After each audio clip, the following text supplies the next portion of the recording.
dear subscribers, I will tell you how you can easily fix your error. So if you receive an unexpected error on your Facebook app on your iPhone, so how you can fix it. So for fixing it, first thing, just try to close your app and just try open it again. And if it doesn't help you, just go to the settings. In the settings you need to find here, just check your internet connection. So just find your Wi-Fi, just try to turn off and turn on again. And if you're using cellular data, just turn off and turn on again your cellular data. Also try to turn on airplane mode, wait a few seconds and just turn it off.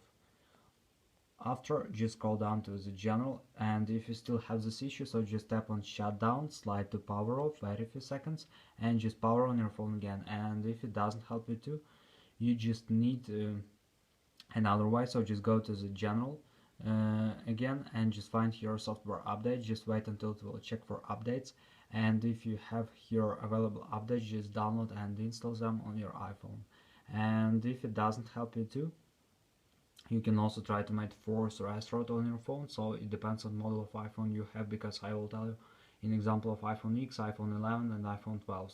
So on this model of iPhone, you just need to press and hold high volume buttons and on low volume button, and just keep and hold power button until you will see here a black screen. So when you will see black screen, just release your finger from power button. It means that you successfully made forced restart. So after, you just need to see Apple logo and your system will load. So this is the way how you can try to fix it. So thanks for watching, have a nice day, subscribe to my channel, click like and goodbye.